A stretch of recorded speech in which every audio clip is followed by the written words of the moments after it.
Oh, Thanks, Matt. Appreciate I it. Thank I you. put that out. I put that out there, and I think Brenda's like, "Oh, well, how much is it?" I'm like, "Oh, you know what the problem is, right? You forgot to do your 210 net 30 on the invoices that went out.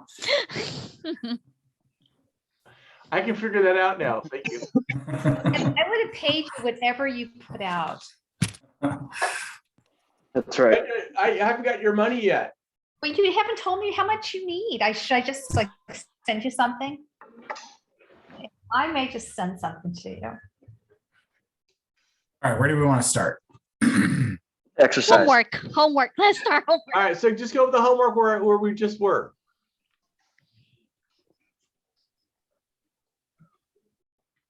Gia uploaded the exercise, I think, and the solutions. Oh, really? He did, Oh, yeah. okay. He gave out the answer for the exercise. Yeah, so But you still had to weed through it to get, in order to get the answers, you still had to do a lot of digging. Yeah, but we can go. We can go over that after homework. All right, so I was just doing this a little bit ago, and so it's not done yet, but I know the steps. So the first thing is the correlation matrix. Yes. So correlation matrix is, if you go to your data analysis, correlation, and then the question is, what do you want to select? And I just selected everything.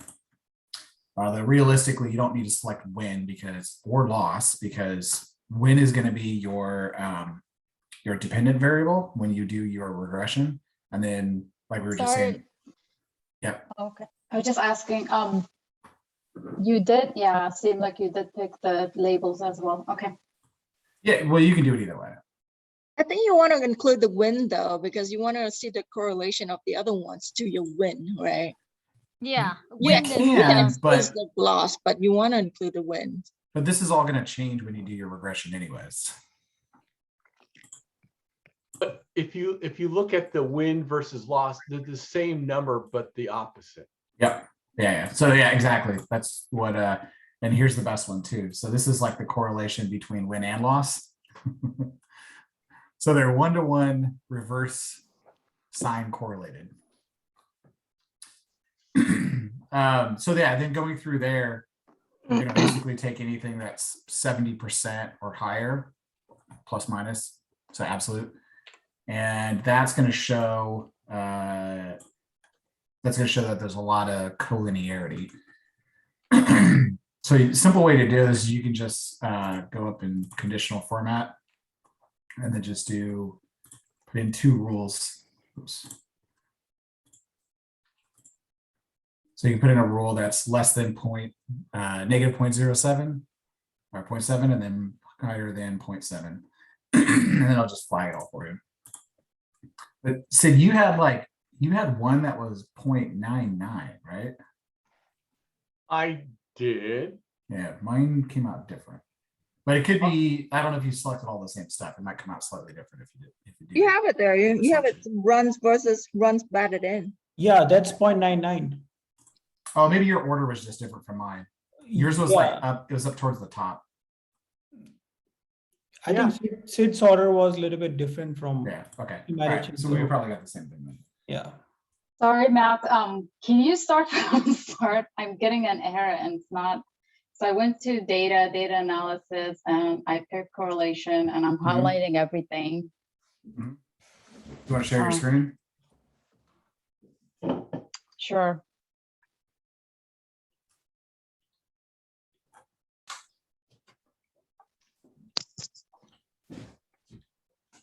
Can you see it? Yes. Now we can. So go to your input and hit the arrow so you can see what you did there. Right over here, I'm selecting okay. everything. Oh no, don't select two. No. You can't. Remember, you can't use alpha. Alpha. Yeah, it can only be numeric. Yeah. There you go. Oh, okay.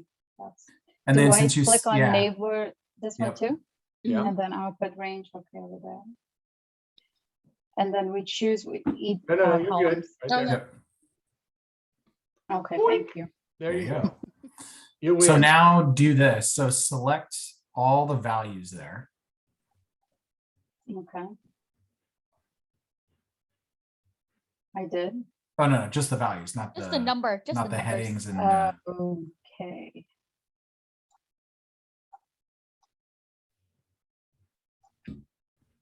and then go to you got your go to home and then go to conditional formatting in the middle.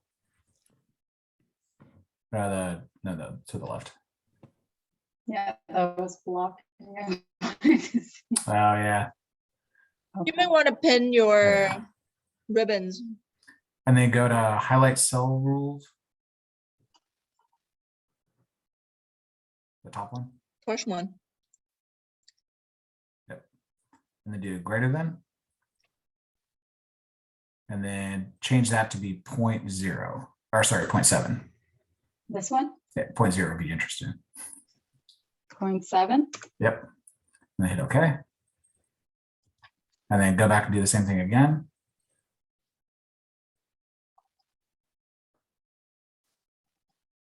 And then this time do Great. less than. And then do negative 0.7. Done. Okay. So now you got your, yep. Now you got them all highlighted. Great, thank you so much. All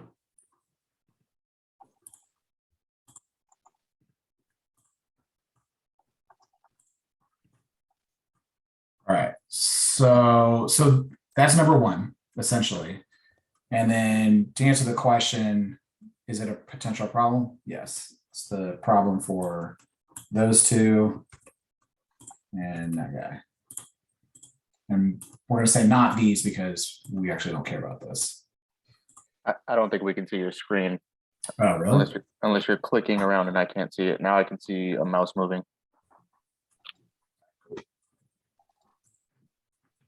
I think we're still looking at There you Davis. go. We're still looking at Zavis. Really? I stopped sharing, so I can see yours, Matt. All right, Matt, go now. Bada bing. You guys good? Yeah. Yep. All Great, right, cool. thank you. All right. So I just bolded the three that are actual linear values that we care about. So that's essentially the answer to A. Cool.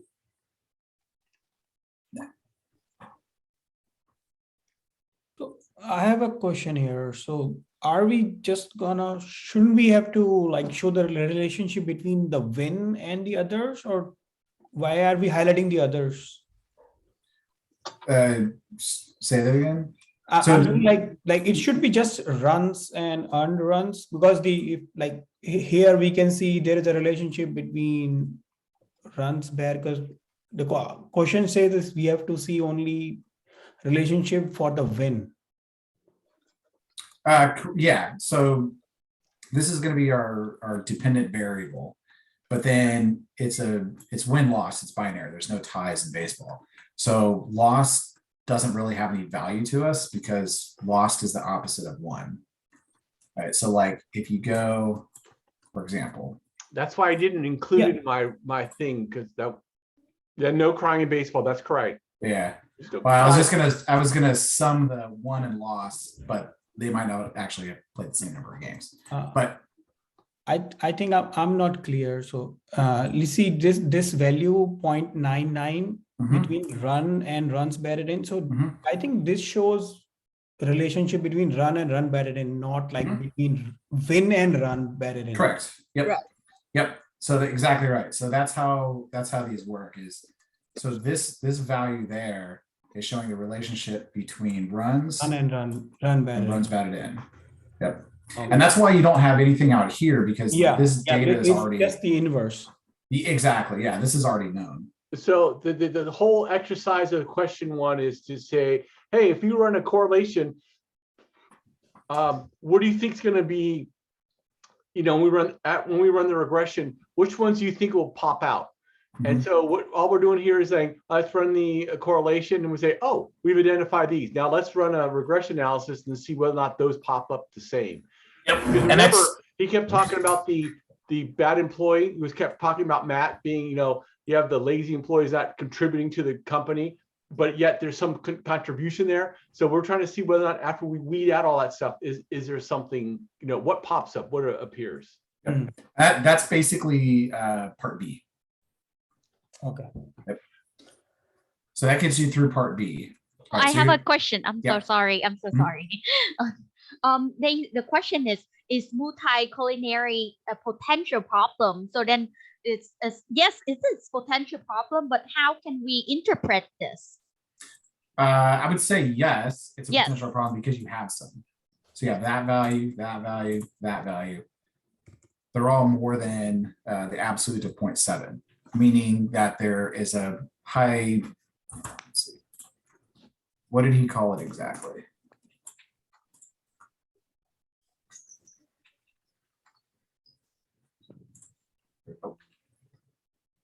Indicates collinearity. Yeah, but why is multi-culinary is the problem? Well, so what that means is this value, or so this variable is strongly correlated to this variable, which means that you could end up tainting your results because it's going to show significance, but the significance isn't quite as tied to your dependent variable as you might think it is. So for like baseball, so runs is of course going to be very strongly correlated to runs batted in, because runs is basically every point you get, and a run is going to be coming from an RBI, which is runs batted in, or from a home run. So these three have collinearity, and just intuitively it makes sense because if you took all your RBIs and your home runs that you get in a game, then that's going to equal your runs. So I don't think walked runs counts as RBIs, but anyways, close. They're correlated. But how come the runs under one, that's 7.78 as well? Why is that This not? one? No, under one, the column one, and then Oh, this one? runs. Yeah. Well, we're not. Yeah, I mean, all of these technically are gonna. We're gonna look at this in our regression, because this is our independent, or this is our dependent variable, and then potentially all of these are going to be our independent variables. So we'll examine all of this when we do the regression. So really, like what probably is a more clean approach to this is when you do this collinearity table here, don't even include these, because you don't really care. Oh, okay, because they're okay. Yeah. So yeah, so for A, it's construct the correlation matrix, which is this. And then, is it a potential problem? Yes, for those. And then for B, as Sid described it, is explaining, as you kind of evaluate this, what you think you would probably want to exclude when you do your regression. So it's just kind of asking, what do you think you're going to end up doing?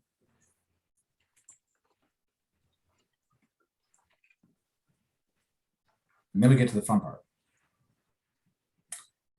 So C, we're going in and we're doing the regression analysis. And so I did the first run on this, and I took essentially all of these things as the independent variables, dropping these out, of course.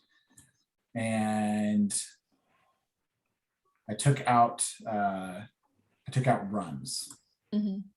Matt, can I share? Yeah. Matt, did you take out runs when you did the first regression? Sure did. For me, I see anything that has high correlation, remove it in the first one. All right, so at the top of each of mine that I run, I'll put here, hopefully you guys can see that. That's my notation of what I see. So here I'm running all, and I've highlighted triples and runs batted in because they're so far removed from 5%.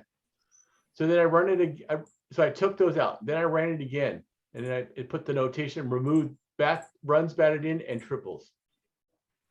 And as in the first one, I'm keeping track of the R square and the adjusted, and you'll see over on here, I'm keeping track of them. And you can see this is the graph, because you remember at some point it's going to drop off, and you can see right here by the sixth one it comes down, and I'll show you what I'm talking about. So we have triples, runs taken out. I run this again, then I see, oh look here, doubles, that pops out as pretty high.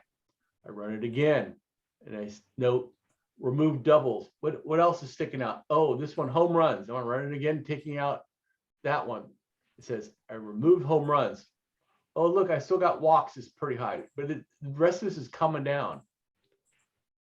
So I remove walks, and I see, oh, crud, hits.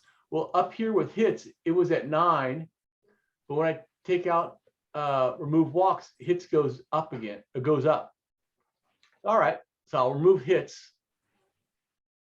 And then in this one here, you can see that everything is pretty low.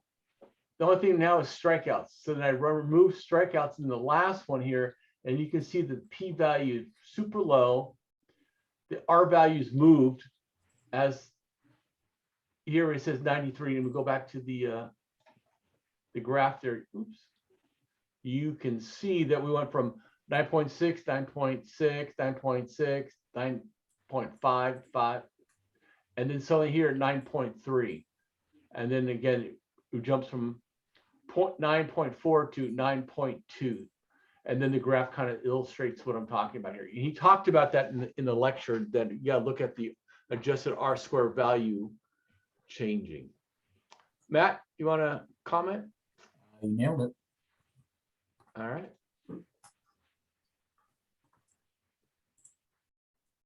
Any questions, class?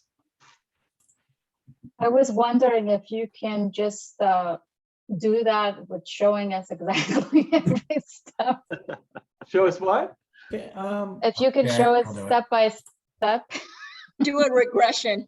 Yeah, I haven't actually done it yet, so here I'll do it. Okay. So I'm interested. So I did mine. I started the way Sid did and left the runs in. It took forever, I'll be honest. Yeah.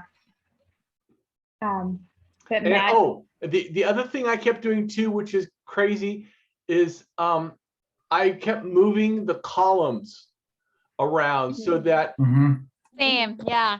Yeah. A lot of guess and check.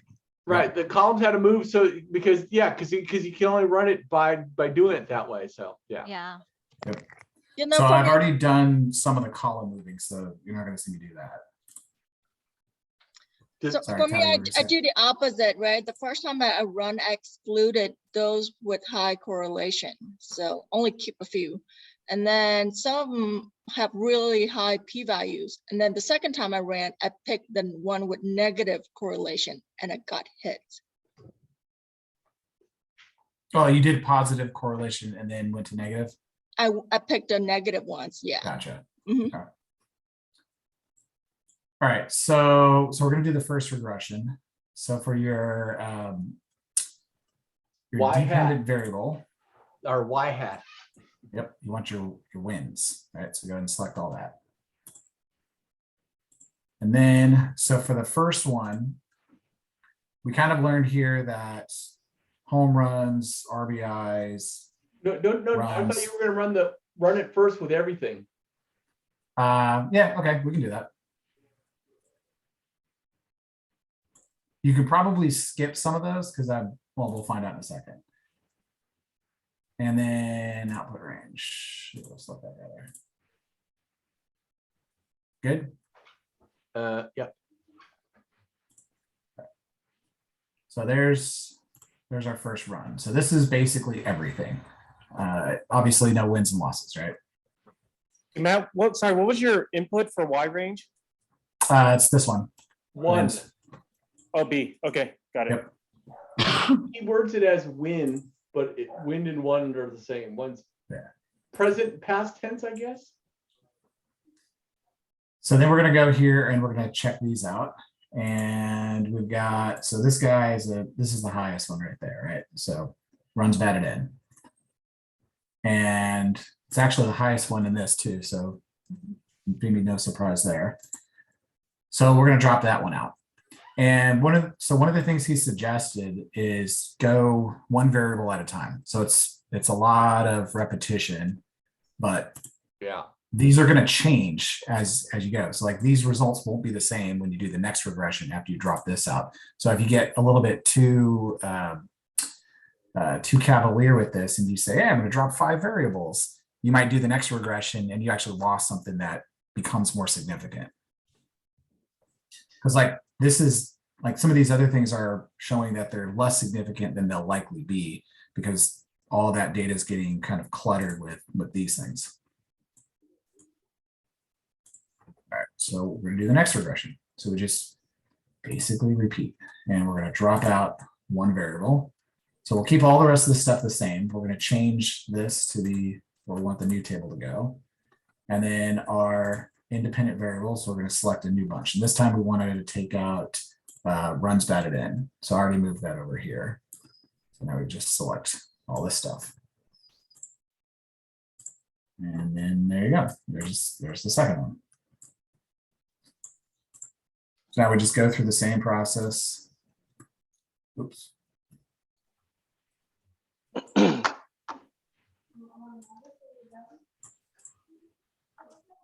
And actually, I'm going to highlight these. So now we're going to take out the next. So we're going to look at this and see, okay, is anything here really high? Right. And a lot of stuff is, but this is going to be our next highest one. Right. Yeah. So we're going to take that out.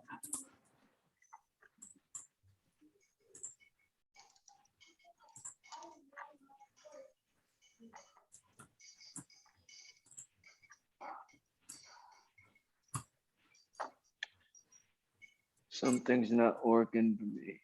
Boy.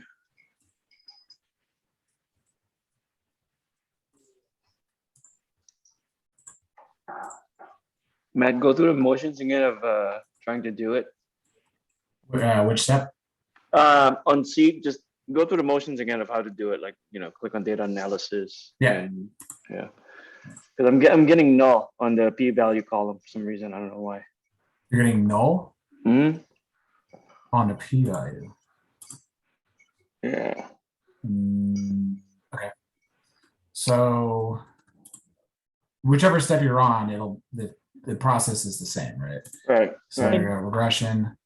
So Neil, why? did you selected lost? What's that? Did you selected lost? Oh, yes. Yeah, that's what I did. Like if you select lost, you're gonna see num error. Okay. Thanks, team. How was it?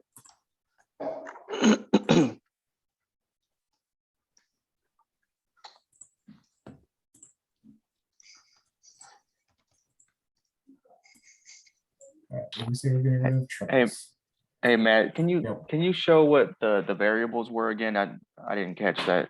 It's D through K. Let's see. Well, so basically what you're going to do is you're going to run. So you're taking out wins and losses. That's your dependent variables, right? Actually, you know what? Let's just color all that. Right. So then these are all of your potential independent variables. And so when you do your first regression, you can just run all of them. Or if you want to take some out based on like RBIs because it's a lot like really high on the multi-collinearity, then you can take that out. But you can just basically do all of this. And then when you run that, you look at your p-value and you see if you've got anything that's over, was it 2%, right? 5%, sorry. So anything over 5%. Basically anything over 5% is garbage. but you're gonna have a lot of stuff. And so you're gonna go through the process of weeding out all the garbage, starting with the highest value first. We're gonna get penalized if we just, remove them in one shot. Like if I want to remove all 4 of them out, like, in this case, runs batted in, home runs, you know what I mean? If you get to the correct answer, maybe not. I don't know. I don't know how much he goes through like every the whole step. point is you just got to come up with the best model. That's all that comes down to. Because I think like if we do like multiple variables at a time, then we might lose something which is significant. We don't know yet. Yep. So True. so That's why I did in the first couple because I knew I'd be safe there. all right. So like here's a good example. So doubles. So this is with everything in there, right? So doubles is 0.633. So you probably look at that and say, oh yeah, that's no good. Let's just go ahead and take out doubles and RBIs.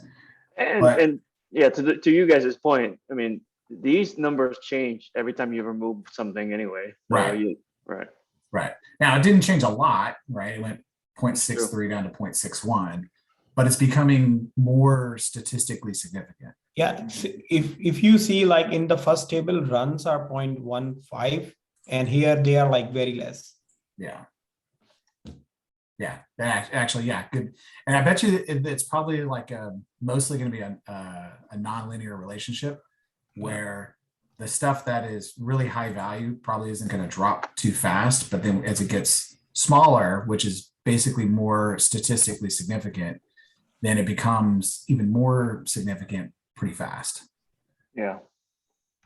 Because like the way to think about this is like you've got a bucket full of a bunch of little data points. And some of these data points are kind of crappy data points and some of them are good. But you can't really, they don't really, it's not a super clear picture. And then as you take out all the bad ones, the good ones start to become more clear, if that makes sense. Yeah. All right. So, Carlos, did that get you where you needed to get to? Yeah, I Okay. I didn't know if we had covered the remaining the ones that essentially we were going to leave. Gotcha. No, yeah, it's just basically process of elimination now. So like the next one here, I'm going to take out is triples. So triples, and so here's going to be like moving one of these, right? Because triples, I want to keep runs because runs is here. Runs is actually really low. It's pretty important. But I need to keep that group, so I'm going to cut that and paste that over here.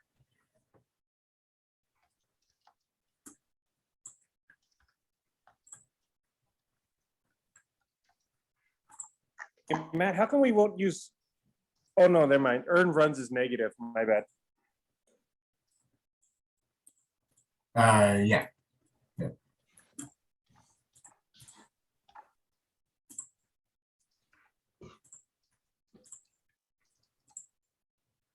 I have to thank you, Sid, for showing us he used percentage. When we change it into percentage, it's so easy to see.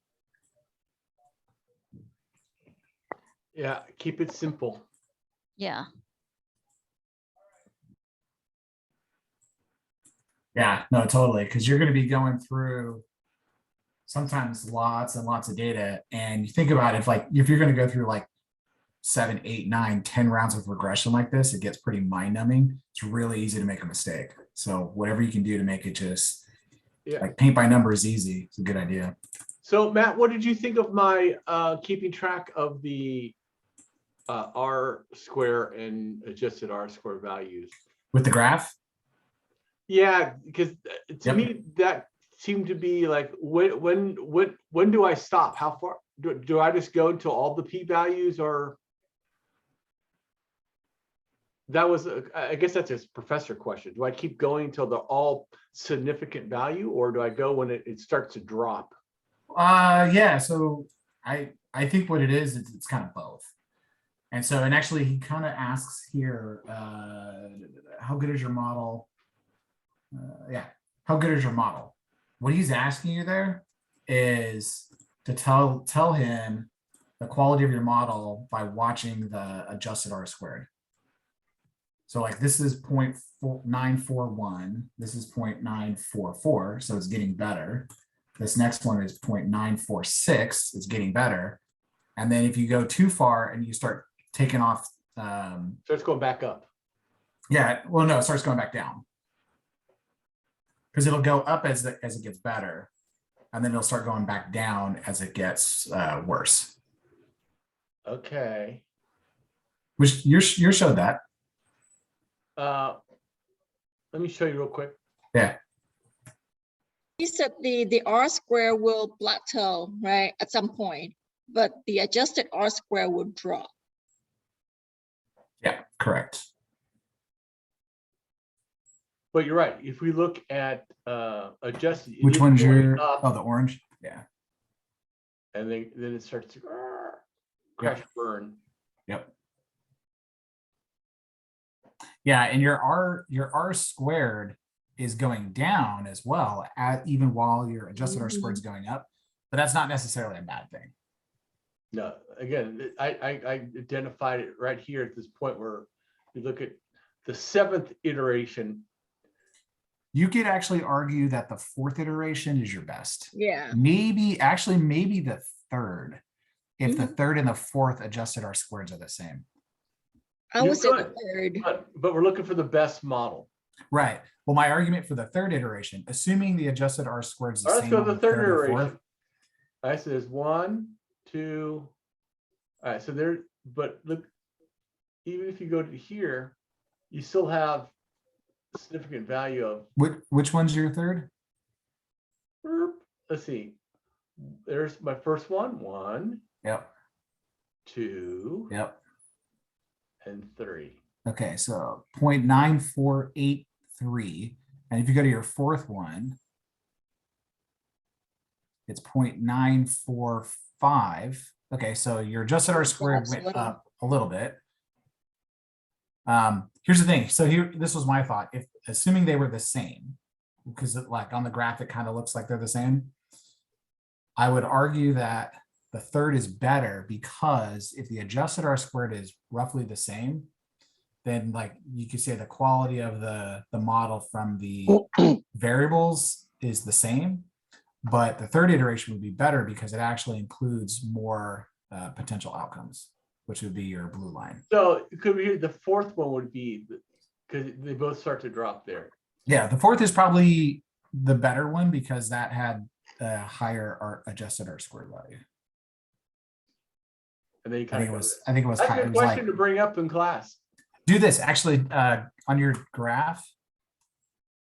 Add to the add the data points, data labels. Here? That one works. Yeah, yeah. Actually, that's good. Or that one, either one. Oop, sorry. Where'd you go, you little putz? My computer's stressed because of Zoom. I don't I thought think you were saying your computer was the putz. no. It's You can go into the graph and right click on it. Go inside. Yeah. Hang on. Click out of it first. Okay, now go back in. no, it's grayed out. Oh, do this. Select, just pick a different part of the graph that's not the body of it. Like select. Oh, There there you we go. go. Yep. Data labels. Yeah. So there. So you can see. I mean, they're effectively the same. Data point 3 and 4.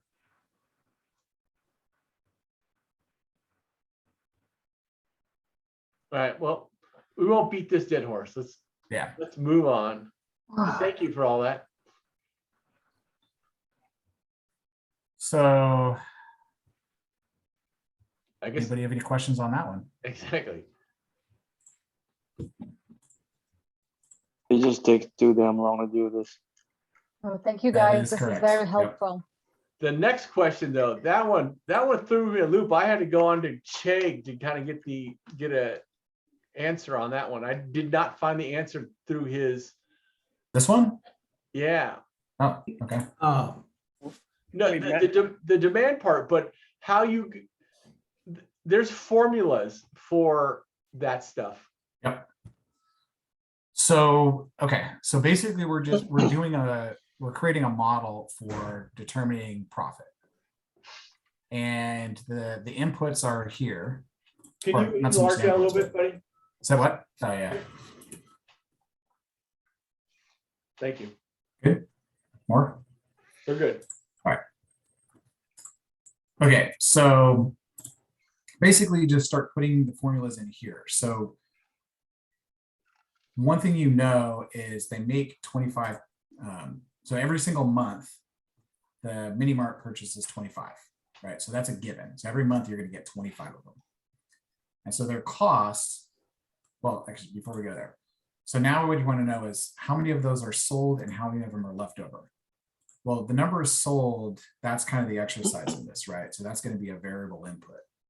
So the number left over is basically 25 minus the number sold, right? So this minus number sold. What the hell? You got to be careful though, Matt, because you cannot sell, even if your demand is more than 25, you cannot sell more than 25. So, Yes. Right. so there's a formula for that, but Yep. you go ahead and I'll tell you what the formula I have. 30 minus B12. No, you do have to do an if. All right. If So, statement. all right, Matt, I'm going to take over just for a minute here Yep, go for it. because I think I got it. And if I'm not right, then you guys can kill me. So for this one here, Mhm. it's minimum, the demand B9 and purchase B4.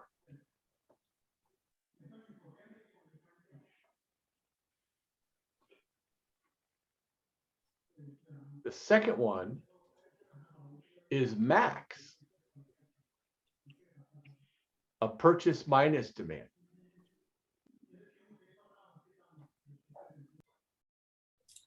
How, so are both of those inputs then in your model?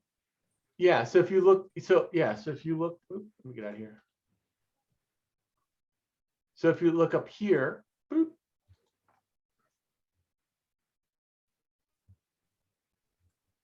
Oh, you're running it off of that. I got you. Yep, that works. and then this Why one, Why did you change it to 30, the demand? oh, because I'm at the end of the exercise. Okay, there we go. All right, so that's what we start off, yeah? Yeah. Yep, Yes. well, I'll keep going. All right, so so I put little notes here so I can, then we have, that one makes sense, right? Total cost is gonna be what you purchase and what they cost, right? Can you go back to your number sold? So let's say if your demand is 30, what is number sold? So what does the minimum Excel thing, what's the point of that particular function? Yeah, that's because you only have 25, even though your demand is above 25. You The can always sell number 20. sold, yeah, you Yep. can always sell the minimum of either 25 or lower than 25. Mhm.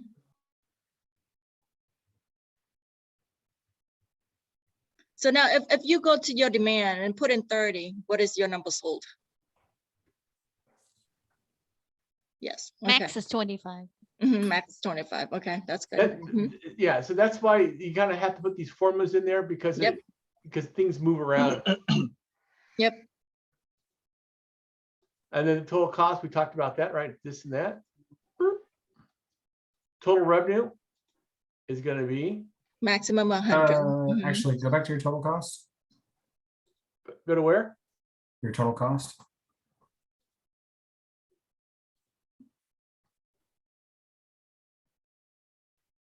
Yep. You okay? Okay. Yep. All right. Oh yeah, but that was pointing to the number sold. And then total revenue is just those numbers. Then profit. This got tricky for me. This got a little tricky for me.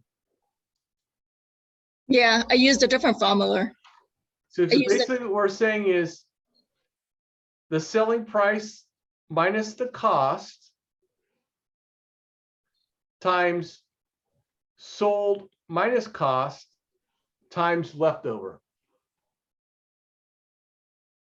It's easier than that. Yeah, I know it's easier than that. So it's total revenue minus total cost. So you're And saying revenues minus costs. Yeah. Yeah. So revenue minus cost. yep.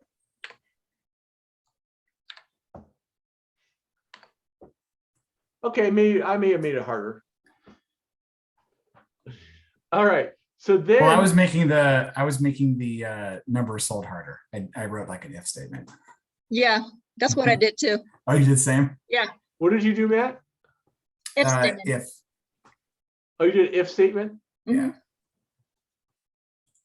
Okay, so then the next part is we need to do the if analysis. Matt, did you complete yours? Did I complete? Yeah. Well, I just deleted it all now, but I can do it again. Okay, no, I'll let you share. You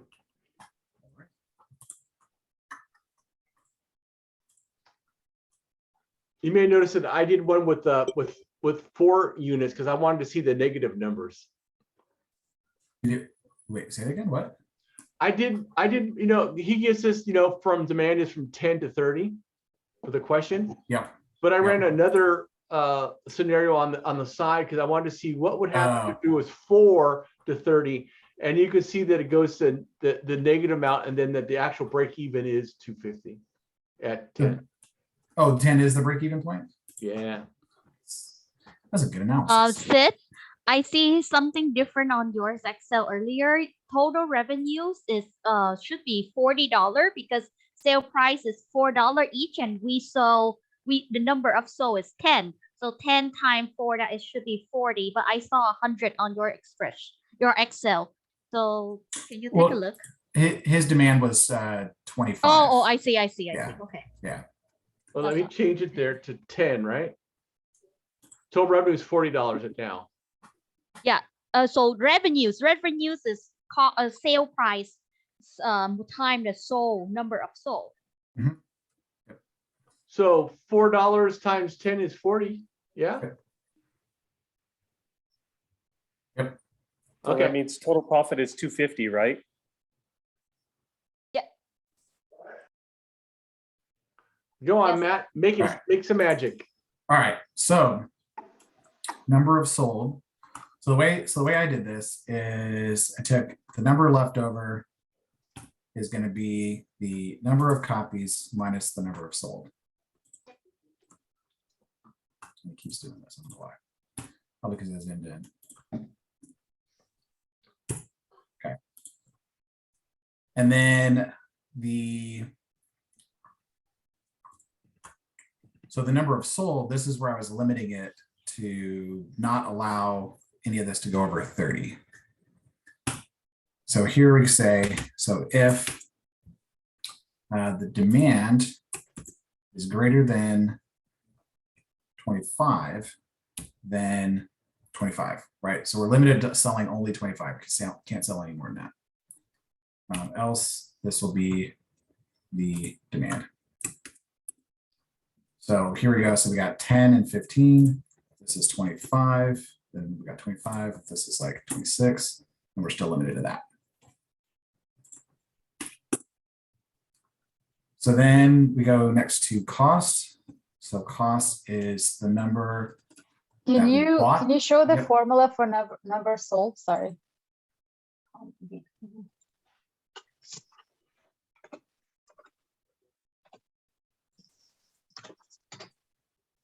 Okay, thank you.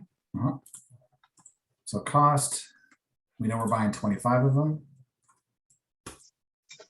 And our cost is 150 each. So we got that. And we're using 25 because it doesn't matter if we're selling them or not, we paid for them, right? So we have to use this as a cost. So revenue is going to be the number that we sell times the sales price. So there's 40, and we go 25, 100. Right? And then profit is going to be total revenue minus our total costs. Bada bing. There's a model. Good so far? Cool. Yes. All right. So far, so good. So now we're going to do our table. So this is going to be our equation, or our input cell. And here the hard part for me was, what's going to be, what am I looking for? What number in there that I can change to make this different? The demand. Yep, exactly. We're looking at And the one of the demand. things to note too is because like these are all formulas. So okay, here we go.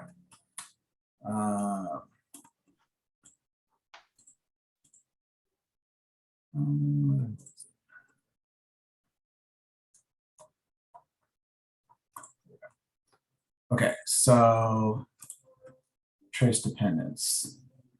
I haven't done that in a while. Yeah. All right. Why was it not showing all of them?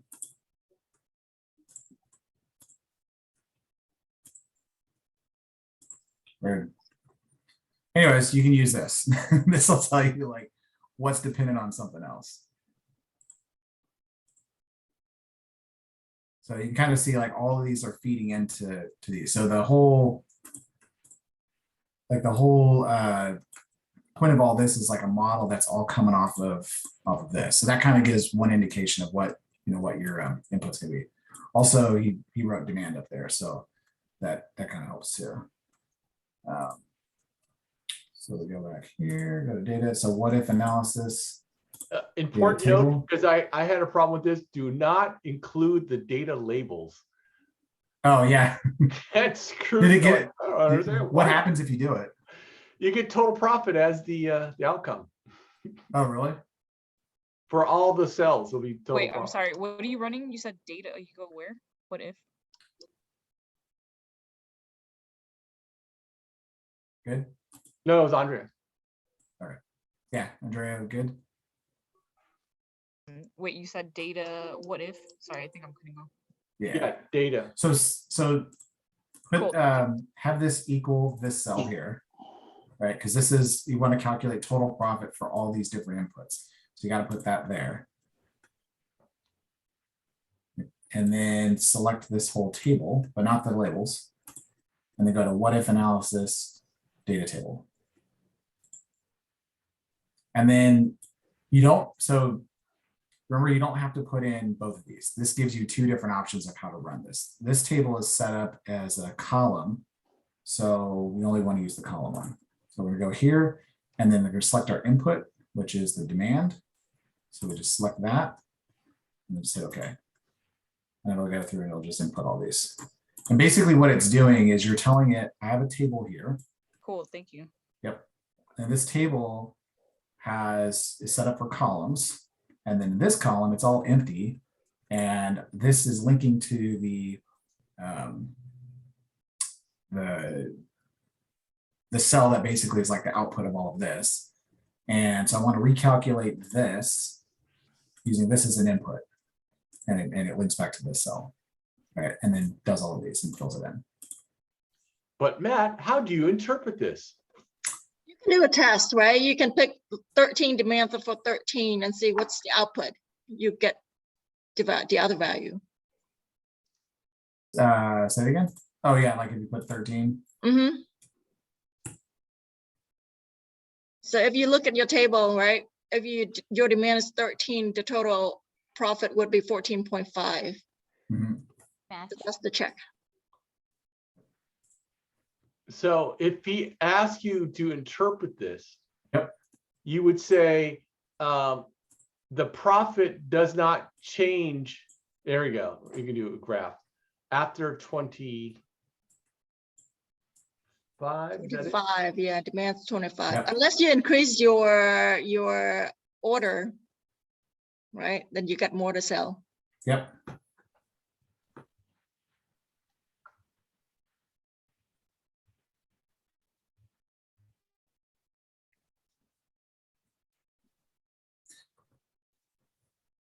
Yeah, I mean, there's not much, I don't think there's much you can pull out of it outside of that, because yeah, his table didn't go low enough to see what's your break-even point.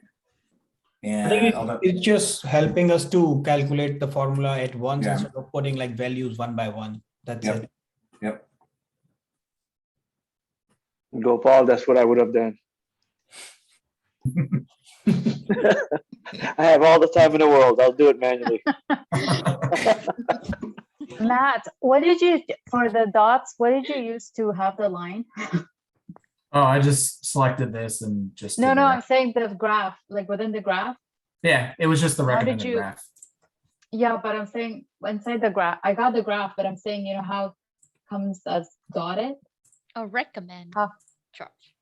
Depends on what kind of graph you pick. Yeah. Mm. Yeah, I mean, if yours doesn't come out, it comes out like this. Then, let's go for that. Then you can always just go to chart design.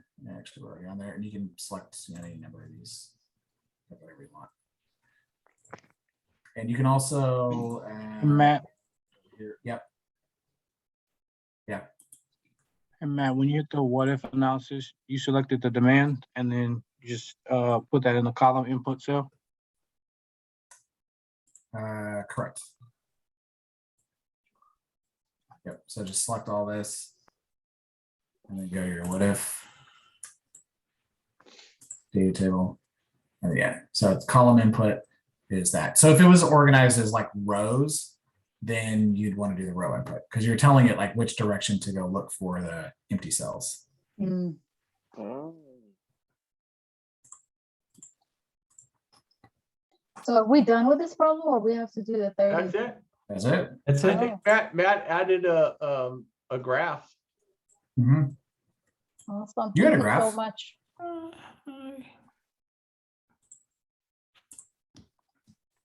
So you can see that the $10 you start to make money.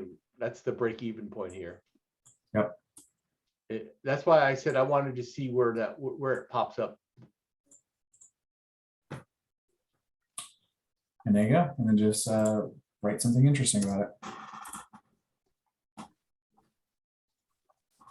But wait, is that all that you're going to talk about tonight? Why no? We have exercise. But I guess he uploaded this, right? Hey Matt, before We we practiced go- that beforehand. That's why we wanted to make it 7:30. Sid and I kind of put this whole thing together. And So the first 30 minutes of Matt, rehearsal. hey Matt, before we go to exercise, can we do just the multi-regression, the very last one, where we get all the dependent variables? With the homework? Yeah, in the homework, because I think I don't know, like when Sid was showing the percentages, he got like something 0.84% or 84%. That was for the last regression, because I'm getting like 0.008 in the p-value. So isn't that significant? 0.0084 for strikeouts. On which you want to share your screen? Yeah, I can share. So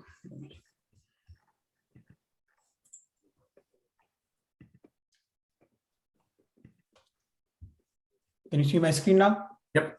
Yeah. So this, see, like, is this not significant? That's significant. So, but see what I was, because Oh. that's why I was kind of concerned, because he converted into percentages and then see. Well, no, because that's 0.84%. So that's like less. Yeah. than So I think then this, like, for me, this is the last regression. Like, I'm not going to remove anything from here. Oh yeah, no, totally. I Yeah, mean, but I arguably think you that's can what- add more into that. That's what, like, I just wanted to confirm, because I think Sid removed this, isn't it, Sid? I You removed removed- it because it's not significant.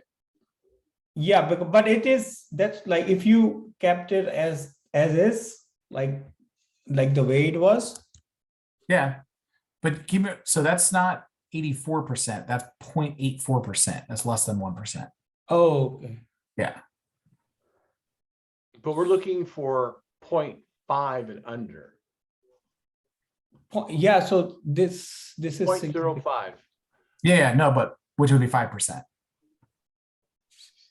So you understand? I took it out because it's 8% and it's above. No, I'm just saying, like, you took it out, but it was 0.84%. It is 5% or less. If you see your screen, so Oh yeah. I don't have an answer. yeah, so yeah, that's why, like, so I stopped myself after this, like, here I'm getting all three significance. Yeah. But what you should also do is track the change in your adjusted R squared as you do your iterative regressions. Because one of the things too is that as you remove variables, your adjusted R squared can get better, but then it can start to get worse. And that's the point that he wants us to track to. Okay, yeah, because after this it drops, like, I think it goes to 0.92. Yeah. Okay. And until here it remains 0.94. Okay, so this was like the highest one you had. Yeah. Okay. Yeah. So you should be good then. Yeah. Okay. Yeah. Just confirming. Yeah. And remember, adjusted R squared is the corrected goodness of a fit. Yep. Is that the technical corrected goodness? I'm reading it from the internet. It's always right though. Yeah. Adjusted R squared is a corrected goodness of fit model accuracy measure for linear models. So what was the final?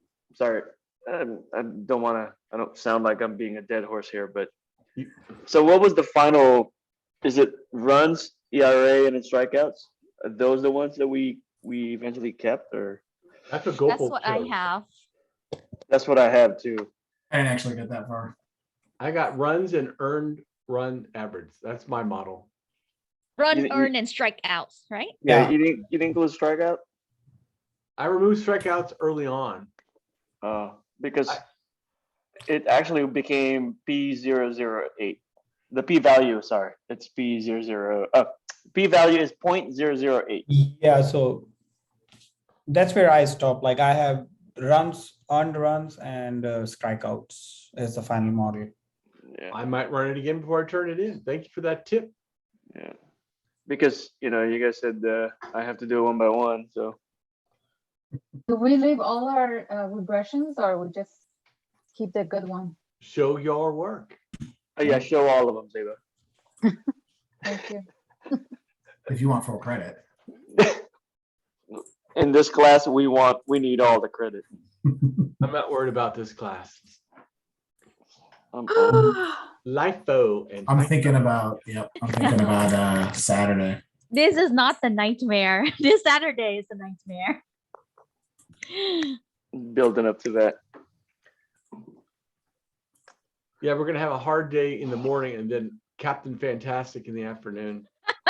Yeah, I can't believe I was talking to Raul. I know he's gonna have a problem because that's why he asked if we could take the midterm first. Yeah.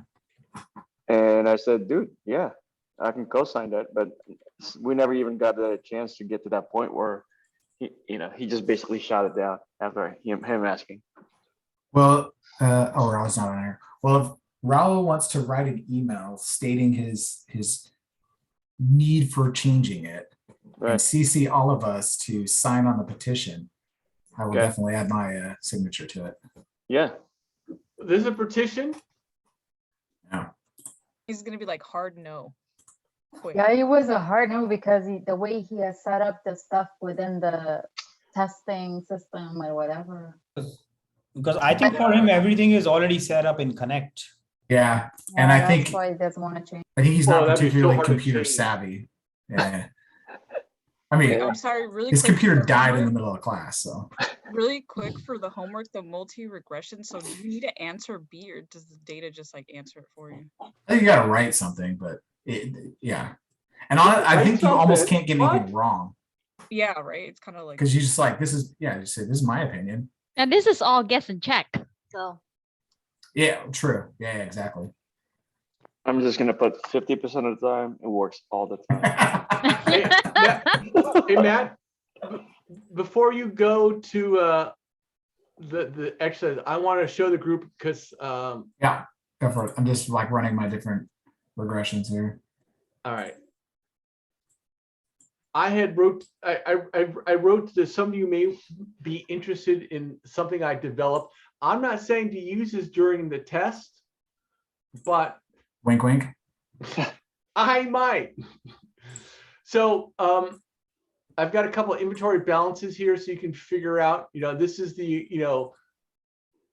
amount provided that you plug in here, and then you get the solutions in a, what are the cost of goods? This one's what ending inventory, what are This is awesome. Thank you. the other one tab is that you put the dates in there, you put the units and the price, and then the ending balance. And then of course, then you're going to have to figure out, but over here is like, it is a countdown. So you can kind of figure out what the countdown is. Yes. So there's a FIFO, LIFO, and you'll notice that it changes purchase number 4, whereas the other one is purchase number 1, 3. So it kind of makes sense there. There's another question there is the value of cost of goods sold. Again, the yellow you got to put in there, and then but it'll kind of help you through. There's a backwards version of that. This one here, I could not figure out how to make a spreadsheet for perpetual. You're just going to have to figure it out on your own, because basically you look at the thing, you buy it, and if you sell it, then you got to go what you just sold it for, and you keep whatever you have in inventory at that price, and you keep moving it forward until you have to dip into it. This I got this off the internet, off YouTube, and this kind of helps. And the last one, let's see here. Here's an example. This was super helpful if you need to figure out, the missing number. This example here tells you how they're listed in net sales and inventory. And then over here, you can kind of figure out, oh, so I'm given this and that, but I don't have that. Then you can kind of figure out, it's kind of a workspace. Yeah. So I found that helpful. And this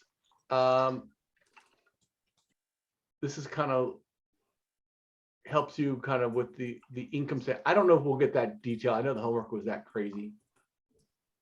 And this is like a long version of LIFO, trying to figure it out, but there you go, kids. That is on the internet, on the file share. Thanks, Ed.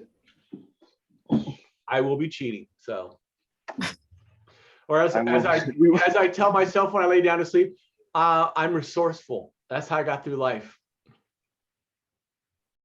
Yep. Memorization is ineffective, by the way, or rote. I think that's one of the top 10 pieces of advice too, is if you're coaching somebody and they're saying like, oh, I'm just going off my memory. No, don't. Your memory will fail you every time. Will fail you. Yep. Let me ask you, have you ever been in a meeting where they ask you a question and go, I think it is, and they're like, Sid, why don't you come back when you know what it is? Yeah. Exactly. And it's also too, it's like, as you go through your career, what's going to happen to you? You're going to get older. As you get older, what's going to start to go? My money. Well, that too. Yeah. No, you make more money. But the thing that he kept saying was, when you get into the real world, these are like, dude, we're not in 10th grade. Some of us have lived our lives. We're at the end of our careers, and I got to tell you, you're full of shit. Yep. If I'm in a meeting and they say, Sid, what are the numbers for July? They don't want me to kind of pull it out of my butt. I say, I don't have them in front of me. Would you like me to go get them now, or would you like to by the end of the day? End of the day. End of the day is fine. Yep.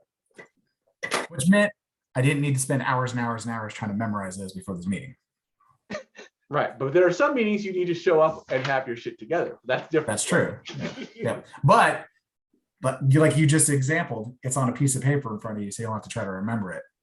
Because what's the other thing that goes when somebody says, like, we're talking in a meeting and out of blue they say, "Hey Sid, what was our sales revenue for February of last year?"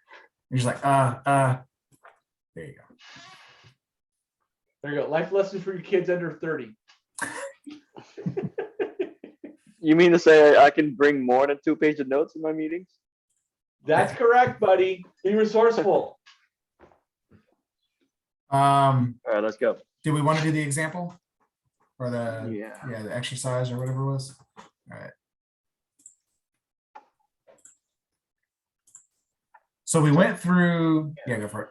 No, I was just gonna say, let's go through the panel, see if everybody wants to, where do they want to start? I think we're all kind of in a different level. I mean, I did my best, at least for me personally, I did my best to follow along. And I think I'm at question. Well, let's start question 1. Anybody want to go through question 1? Wait, did he put the answers like with all the steps is what I want to know. I don't know. Yeah, I think he said he was going to do a recording. I don't think he wanted to put it's the actually spreadsheet on in there, though. Blackboard. So it really helped me. He put the actual solutions where you click on the cell and tell you the formulas. Oh yeah, he keeps doing that. I don't know how you do that. Oh, it's showing the figure out if you formulas. do that. You can go to formula and display compass, the formulas. I spent Sunday and Monday watching those videos over and over again, not just, through it. It took, a long time. And he skips over things super quick. And if you're not paying attention, you miss the whole gist of it. You may get the answer, but you didn't get, he goes over so fast how we arrived at that. I think it's in the same formula tab, Matt. Yeah, I'm looking to see if there's got to be like a shortcut for it. There's a shortcut for everything. What shortcut are we looking for? To show the formulas. Show the formulas. Yeah, I saw that. I did not know. I thought that was kind of cool. Yeah, looks like maybe not so Control much. plus and the what? I don't think it's Control plus though. Control tilde. Yeah. Just like what John said in the chat. Control. Did I just do Now that? you've done it, mister. Yeah. Okay, take that back.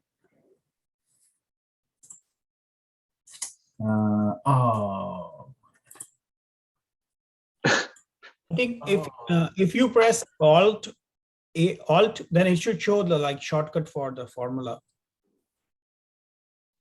Yeah. Okay. Well, you can do formulas and then somewhere on here. Anyways, but do we need it? No. Okay. Question number 1. Anybody? Let's go to the A cell, can we? Or the A row? Whoop, there we go.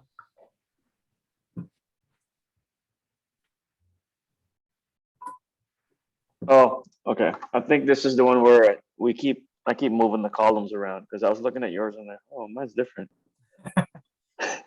Oh yeah, because this is like the first the regression stuff. Regression that we did. Yeah. Yep. Let's go to the panel. Anybody needs question 1 right now? This is basically like the homework, right? 3 Mississippi's. Go to the next one. Right. Question 2. Question 2 is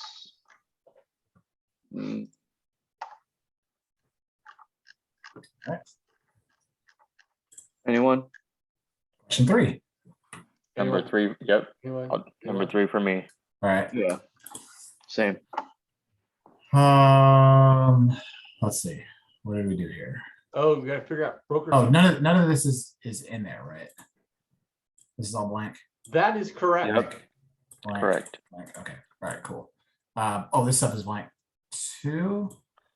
That's no, in there. that's in there. Don't mess with that. Oh, that was in there. Okay.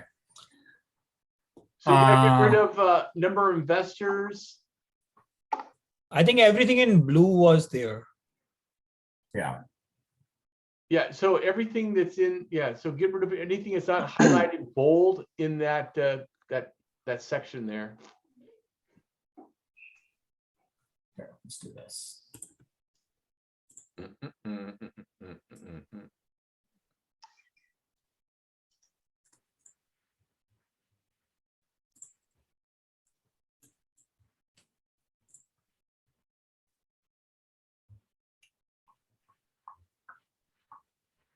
This example or extra exercise? Exercise.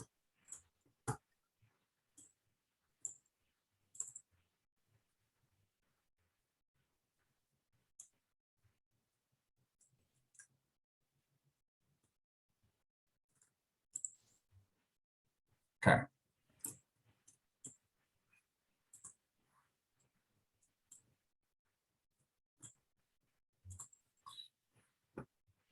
Okay, what are we doing here?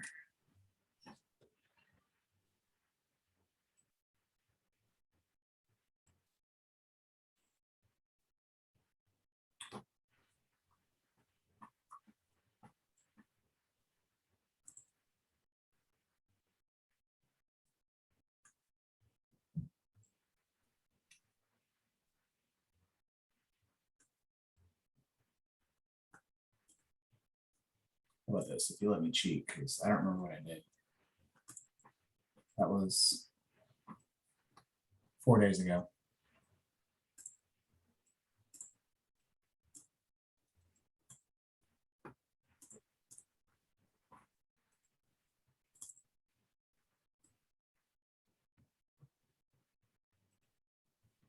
Oh, right. Okay. So basically, really, you don't have to do all the VLOOKUP and all that stuff. I think I was just getting bored in class. So this is, you're basically going to calculate how many investors are there in each of these groups. So this is the percentage of investors that you're going to get. And this is all coming from the qualified investors, because they're saying you make 500 calls. They know that out of 500 calls, you get 20% of them are going to get you the investors. So you get 100 investors off of 500 calls. And then of those, 40% are going to be unqualified. So you only get 60 qualified investors. And then from that 60, or whatever the qualified investors are, this is the distribution. So you can basically just take these like that. Right. And we can just go here and say we want this one to not change. So yeah. Right, so there you go. So you got that. So then the fixed commission you have up here. And so this is where there's a couple of ways you could do this. You can just manually input it based on this. I think what I did here is I did another VLOOKUP. But basically what you're doing is you're taking the fixed commission that you get. So group one, each one of those investors is $5 grand. So $5 grand is in this first range here. So you're going to get $75 fixed commission. So that's going to be this. And then when you go to group two, so those are $20,000. So that's also here. And then group three, 50 grand. So that's in this range. So fixed commission is $100 each. And then group four, 100 grand, that's down here. All right, so now you got all those. So then the variable percent is basically the same things. It's now these. Right? So you can just take this. And if you do copy, then copy the formulas over, it'll keep the formatting here, so you won't end up having this stuff look like dollars. So now you basically have your table here, and then so commission per group. Hey, Matt, really quick, can you do the variable percentage again? I missed that. Yeah, so it's, so here on the fixed commission, we got these ones, right? And then for each of, if the variables is basically the next one over to the right. So I just copied these formulas over here. So then they reference these cells instead of those cells. Got it, thank you. Yep. And if you, when you copy them and paste them, right click and just do, because these cells here are already formatted for percentage. So if you copy formula, It'll just copy the formulas over, but keep the formatting that's already in the cells. So now we're going to calculate the commission for the group. So you've got 30 of these. So this is the number of investors times $75 plus you have 30 times, each one of those is $5,000 times 0.5%.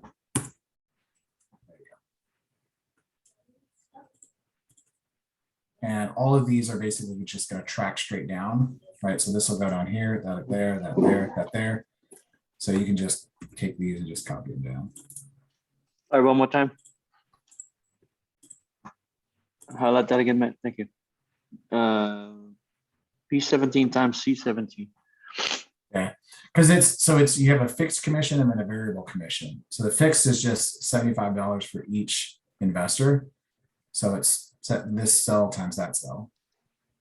And then for the variable commission, it's the total amount invested, which is going to be the number of investors times the amount invested per, then times the variable percent.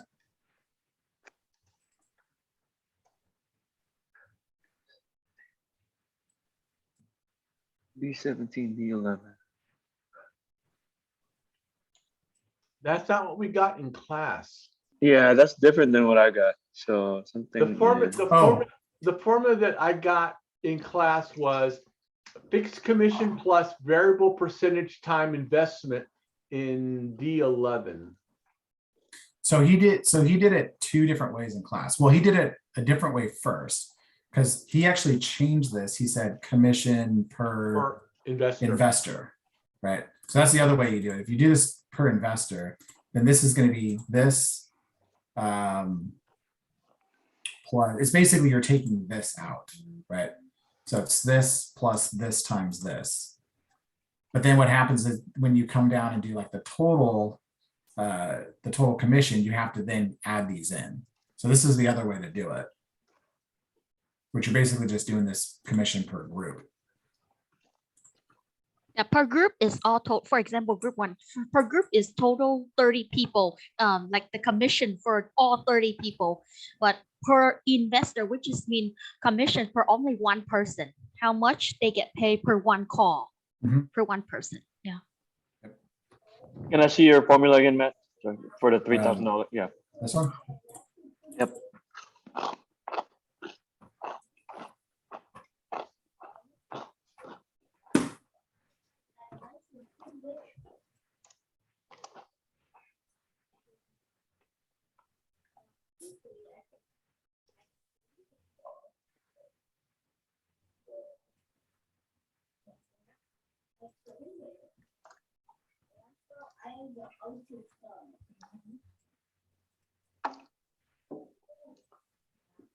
Yeah.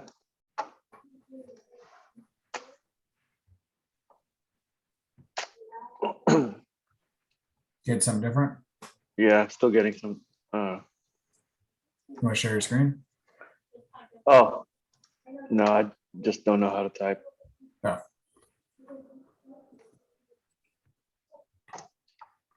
Okay. Good. So, yeah. So Matt, when I drag down the formula, it gives me a crazy number. Did you get this one in the first one? No, so I get I get 3,000 for the Okay. first one, but for some reason when I drag down, it gives me 151 grand. I'm not entirely sure why. Here, you want to share your screen? Yeah. 1 second, actually. We'll find it.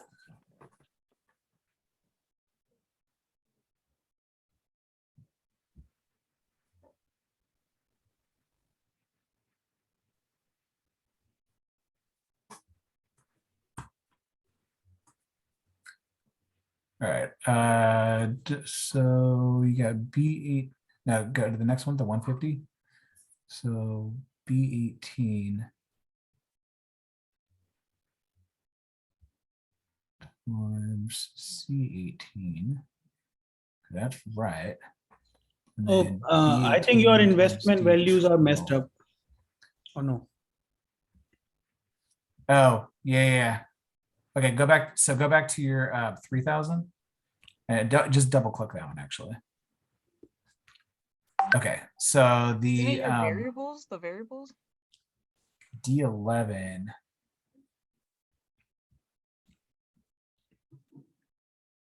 D17 times D11. D17. Oh no, your percent. That's right. Oh, your that's what percentage it messed is. up. Yeah, Yep, you're right, Andrea. Yep. You were. that's like this is a perfect example of tunnel vision right there. Wait, Why what's isn't the total? So how do I get the total? Because it just, for me, it shows like value. I have the right numbers, but I just can't figure out how to get the total. You just totaled it up. I think 3,000 plus, that column, Andrea. Yeah, here. Let me share my screen.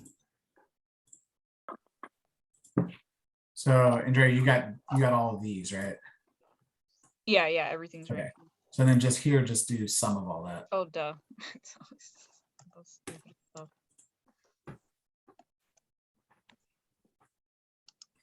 So then broker's commission is going to get 50% of that, right?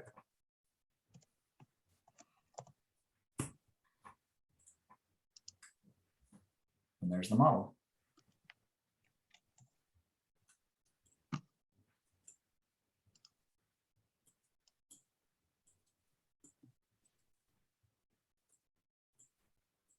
And now the fun part right here.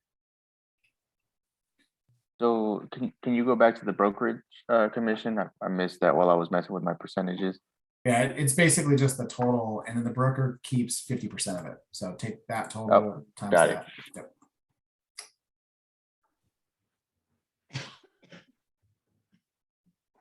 And Matt, could you And- open up the formula again for the commission per group? I can see it one more time.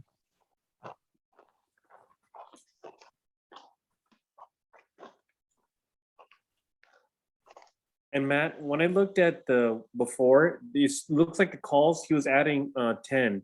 So you have your calls at like it looks like 100 in intervals. Oh, you can do whatever you want. Yeah. Okay, I just didn't know. Okay. Yeah. Yeah, he doesn't really tell you what to do.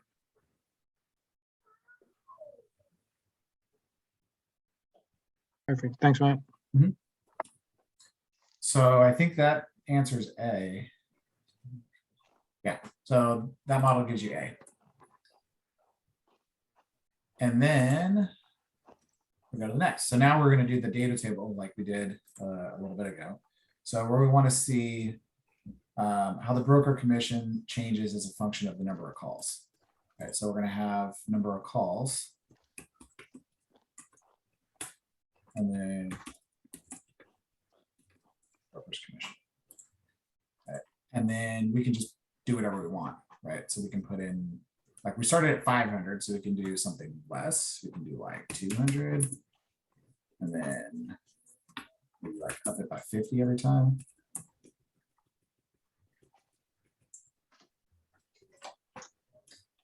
And just whatever's interesting to you, you can do it. So then we're going to take this just like we did on the homework one. So we're going to equal the broker's commission because that's what we want to see, right?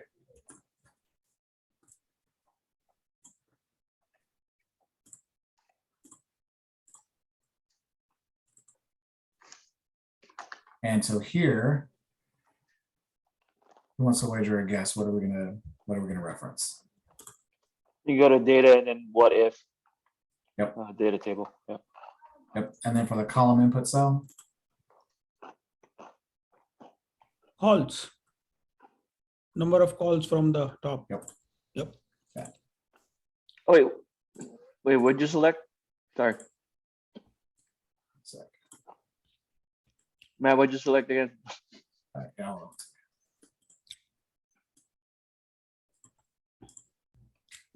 So it was a number of calls. No, so do we just select on that column at all? No, just go here. So let's take all this out. So just select all this, and then do your data table. What if? Okay. And then column input cell. Same thing we did in the homework. We want to change the number of calls because we're saying, what is this going to be if the number of calls is 200, right? So it'll basically run all this through. Basically what it's doing is it's saying like, oh, if it's 200, it's going to go up here. It's going to put in 200. Oops. Okay. 200. And then this value will get put right there.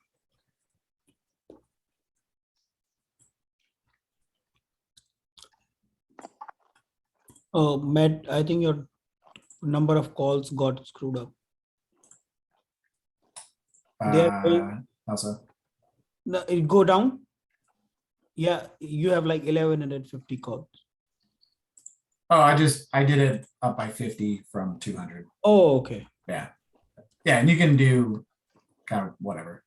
Because I think he showed like to do from 200 to 500 in the class. He did it by 10, 200, 210, 220.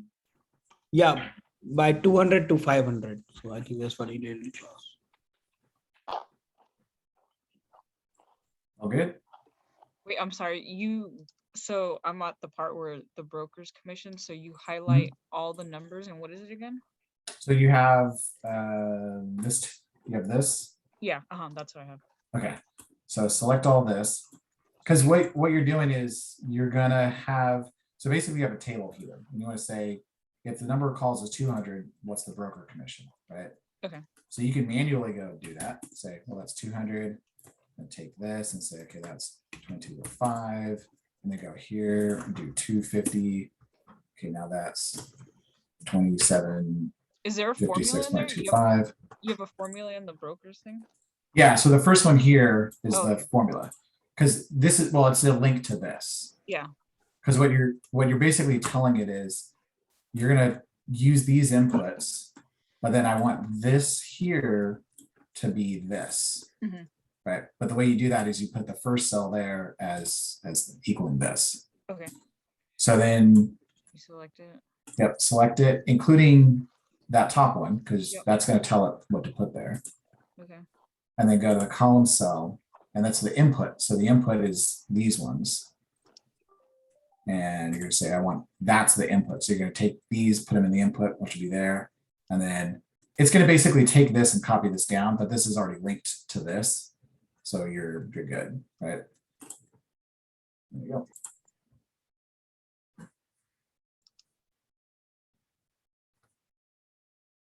So I think mine's not working because what's the formula for the number of calls? What did you do there? You did something?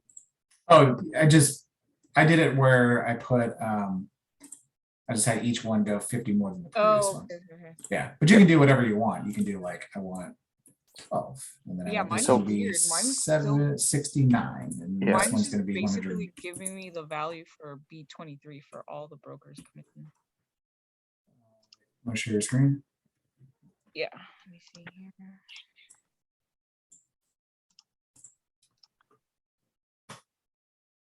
Can you see it? Yes.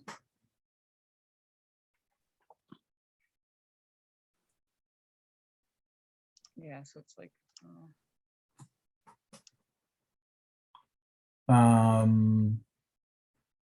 What's in your number of calls? I think I just manually put it in the time. Oh, okay. No, that's fine. So then delete that second 5512 all the way down. Yeah, just delete all those. Huh. Let me just try to delete. Maybe it's because there's something here. I don't know.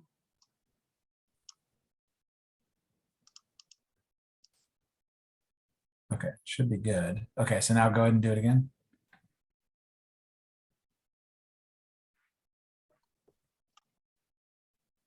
Right here.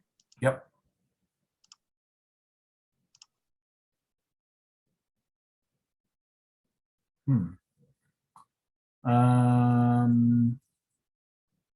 Okay, go up to your model. What's in the broker's commission? What formula did you use in the broker's commission? B23, but that's what he has, right? Yeah, what's in B23? Oh, that's why. Oh, okay. It's because I need to do so for this one, I just put, because it's 50%, right, of the, Yep. just divide that. So whatever this is, divided by Times the one right above. Yep. Cool. Thank you. There you go. I would have never got this. Thanks. Teamwork.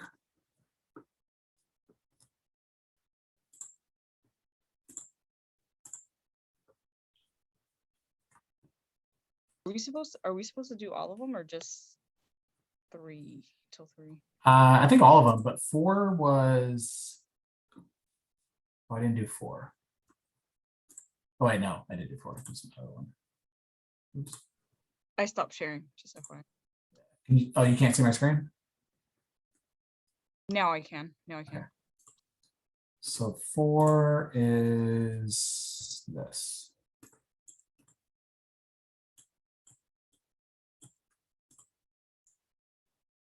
Oh yeah, okay, this is the museum donors.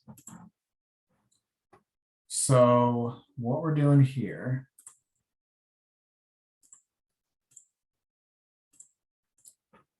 so we're gonna make another model.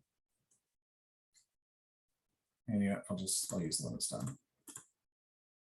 So in here, it kind of spells everything out. It says, so the first year, the number of donors, so the donor pool is 8,000.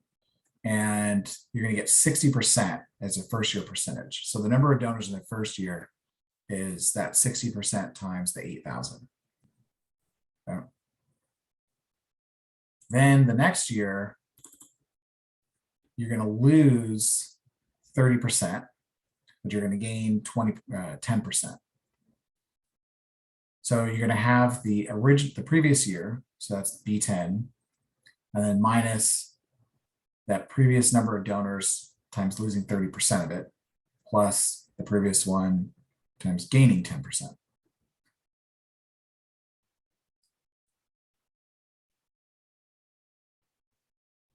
Good. Okay. Okay. And then that just propagates through. So if you actually fix those two and leave the rest as relative references, then you can just copy it on through and it'll calculate it right. One thing too is he did specifically say in here, the museum expects that 30% of current donors will discontinue their contributions. In addition, they expect to attract some percentage of new donors. This is assumed to be 10% of the pool. Now, I think what he said in class is actually not correct. What he said in class is that the 10% would be of the previous year. And the numbers that he did, and actually, I guess if anybody downloaded the exercise that he put, see if he has this number. That's what he had in class. But I don't think that's actually correct. I think the way it's written is that you gain 10% of the donor pool, which is this. Yeah, I'm looking at it and he has the same numbers you have. Yeah. With the formula. Yeah, he specifically said in class that use the previous year's number of donors. So it's confusing the way it's written versus what he did, but this is following what he did. So once you get Can you click on that formula one more time? Yep. 2, 3, 4, and 5 are all basically the same. These will change as they move to the left or to the right.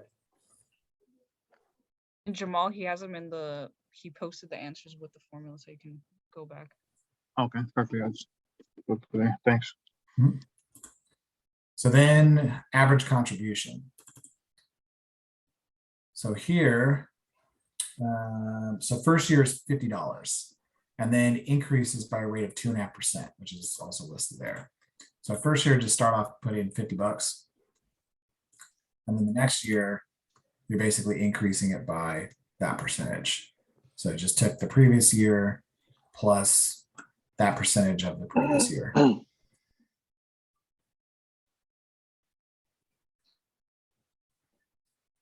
So basically, you just have to kind of write the formula on column 2, and then as long as you keep some of them constant, you can just drag it across, right?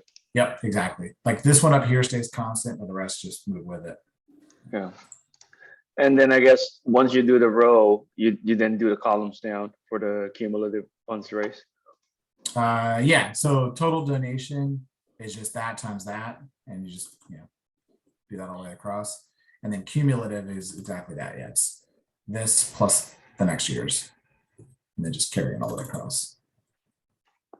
I remember now, this is when he did whatever his magic where it showed all the formulas. Oh yeah. Yeah, and then I just quickly took a screenshot, and I did it both ways. I did it, painstakingly typing the formulas one by one, and then finally I figured, oh, I'm an idiot. I should have just dragged it across. But I already did I spent an hour or 30 minutes doing it. Yeah.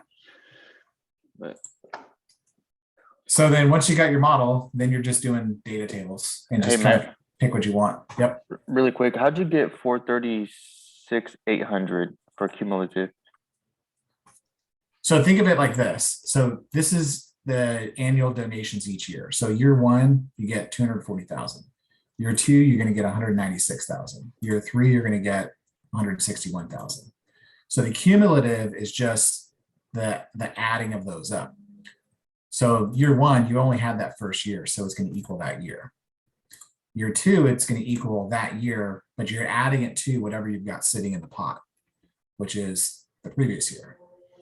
So this is the previous year plus what you're adding for that year. And then if you just carry that formula across, you're just referencing last year's pot of money and then adding to it what you get this year.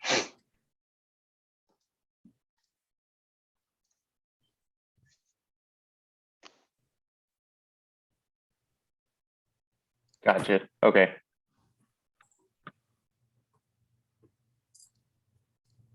All right, so then that's number 1, or A. So then B is use data tables to investigate the impact of percentage assumptions used in the model. So what I did is I basically just took a data table for each of these different variables. So first one was the impact of the first year percentage, that's that.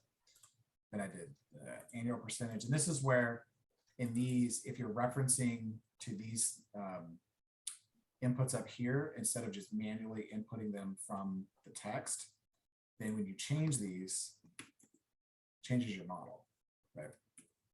So that allows you to do a data table like we've been doing, like we did on the last one, to see, okay, well, if the first year percentage changes, and I just took all of them like 0 to 100 and 10% increments. so that your 839,000, that's just F13, I guess, right? Yeah. Yep. So yeah, so each of these data tables is basically the exact same thing. All I did was change the input column, on each of these. So the input column on this one is referencing back to that cell. And the input column on this next one is referencing to that cell. But otherwise, they're doing the exact same thing. And they're all using 839, right? The 5th Yep. year. Yeah, they're all, yeah. Yep.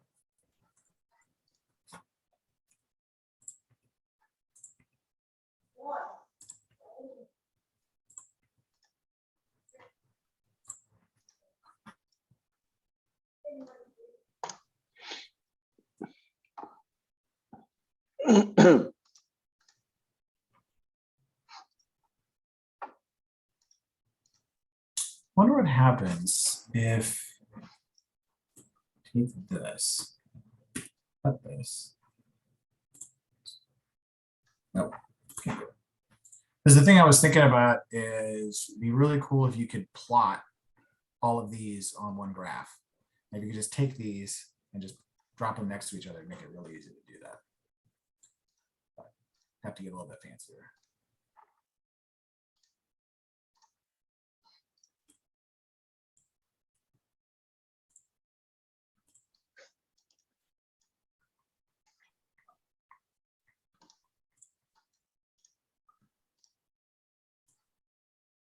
All right, you got any questions?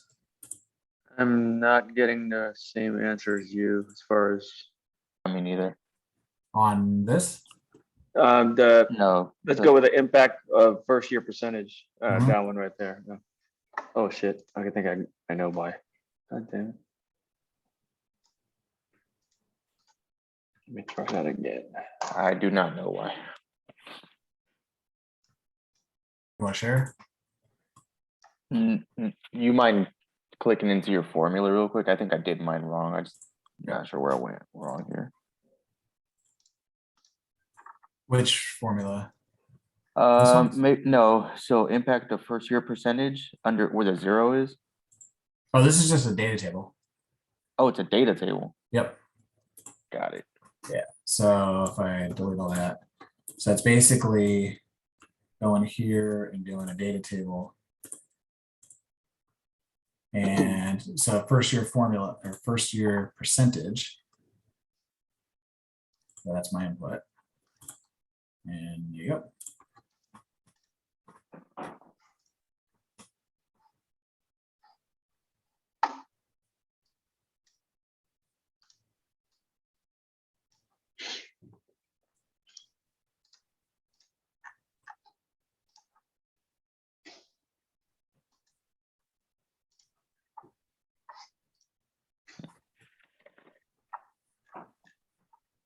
So you do this all for first year percentage, annual percentage leaving, percentage new, and increase.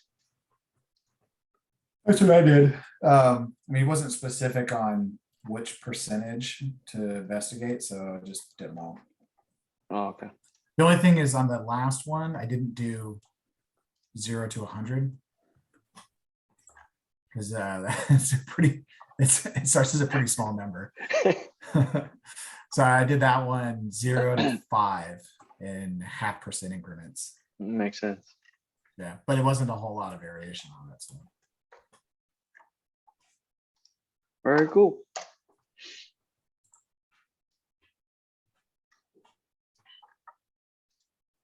Cool. Questions? I have a really like stupid question. How do I add a comma in? So I got the same values as you, but I need to put a comma and I don't know how to do it myself. Formatting? Okay. Yeah. So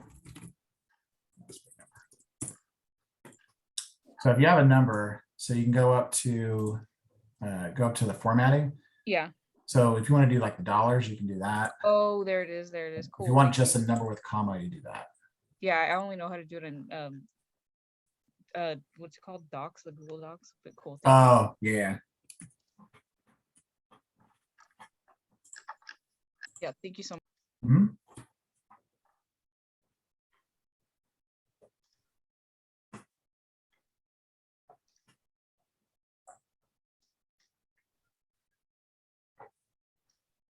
So who's done their finance homework?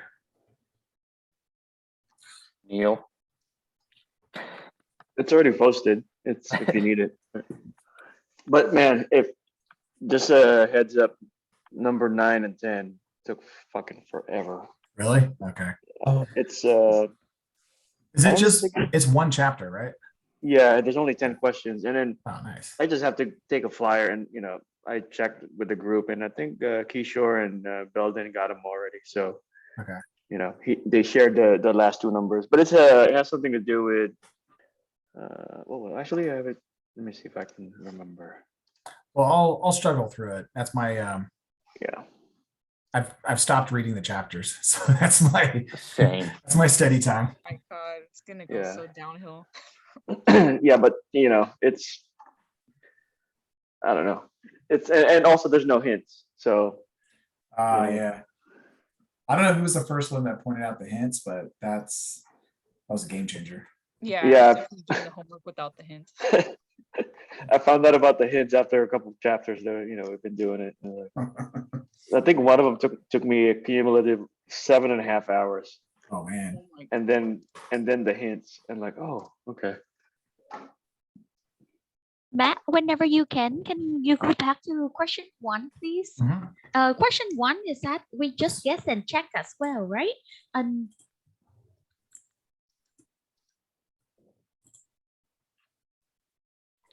we do the regression for all of them, and then we have to eliminate one of them. Oh, look at that. It's Actually turned on my shows the formulas. But can you undo it? Well, that's what I'm just thinking in my head. Like, oh man, everybody's gonna see me struggle through trying to do this. so what when I did the regression for individual, like average ACT and individual, they have low p-value, and but then when I combine them together, they have high p-value. So what is the last one what is the final one that you have? What are the final independence that you have? High school GPA. But that is your p-value. But I don't know that. ICSEs. I mean, I just kept doing this for, ad nauseum. Okay. I need to I need to undo this because.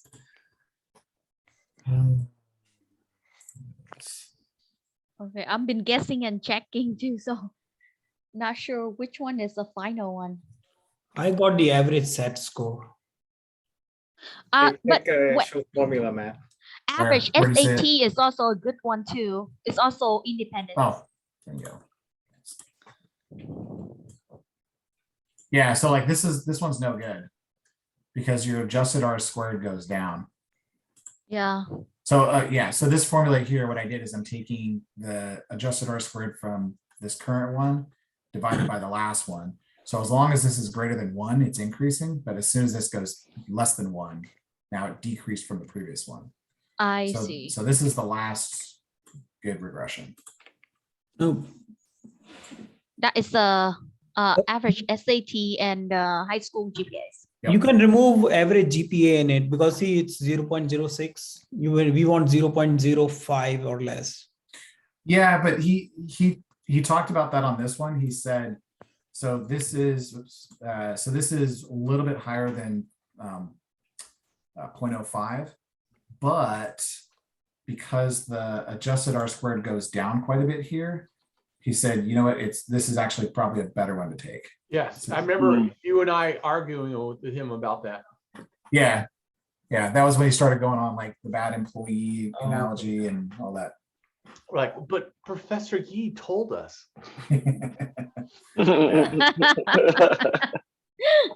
But if you see his answer sheet from he posted the answer sheet, he goes all the way to removing everything, just average SAT. He goes all the way to here. Yeah. All right. Well, I'll take him to the mat on that argument. I think he's wrong. Okay, I'll just keep SAT. Hey, did he post the answers to our midterm? No. No. So how do we know what we got right and wrong? I mean, I can just give you mine, you know. Just kidding. I'll take Benny's, thank you. Yeah, I know, right? I'll give you mine and it's Benny's anyway. So all right, we're gonna wrap this up tonight, kids. Yep, we're good. Thank you very much, guys. I mean, this is very helpful. Yeah, thank you Good so collaborative much. group effort. Thank you, everybody. Thanks, Sid. Thanks, everyone. Thank you. Good See you night. guys. Good night, everybody. Oh. You look like a god. That's it. Good night. Good night.